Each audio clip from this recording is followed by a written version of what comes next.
Alors qu'est-ce que les évangiles peuvent souligner de la pratique de Jésus vis-à-vis des étrangers? La parole que je retiendrai, c'est dans l'évangile de Matthieu, au chapitre 25. « J'étais étranger et tu m'as accueilli. » Et avec un peu plus bas, « Ce que tu as fait au plus petit d'entre les miens, c'est à moi que tu l'as fait. » C'est étonnant cette connaissance de Dieu qui se révèle dans la rencontre de l'étranger.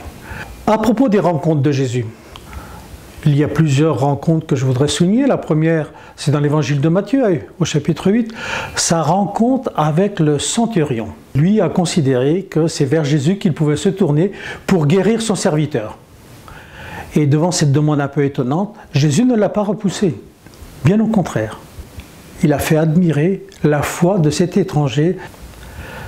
Nous sommes peut-être aussi invités à aller aussi à la rencontre de tous ces étrangers, non pas pour nécessairement dire notre foi, mais reconnaître le travail de l'Esprit de Dieu chez l'autre qui est là et qui nous fait découvrir la grandeur de Dieu.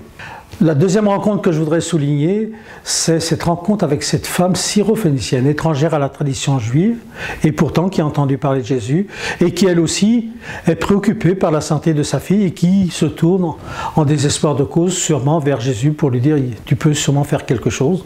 Jésus est réservé, il attend, et elle insiste.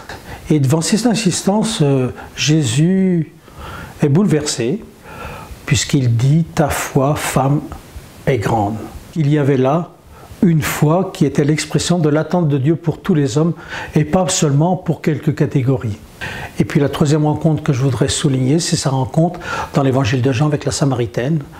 Ce beau dialogue entre cette femme un peu étrangère, elle aussi, à la tradition juive, qui semblait être une femme un peu anonyme et qui, dans cette rencontre avec Jésus, est vraiment devenue quelqu'un.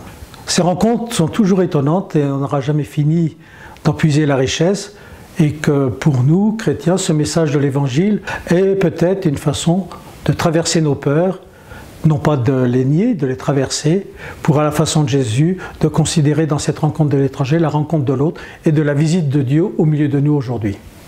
Et puis, la dernière chose que j'aimerais souligner, c'est ce qui est dit dans la parabole du bon samaritain, qui vient au secours de ce frère blessé, frappé, couché, ce samaritain qui était traditionnellement l'ennemi, l'étranger, dans cette figure de samaritain, sans autre motif que de soulager ce frère blessé, nous laisse un témoignage aussi de ce que nous pouvons faire aujourd'hui pour que, quel que soit l'autre, surtout s'il est étranger, expulsé, blessé, il puisse trouver dans les frères chrétiens un bon samaritain.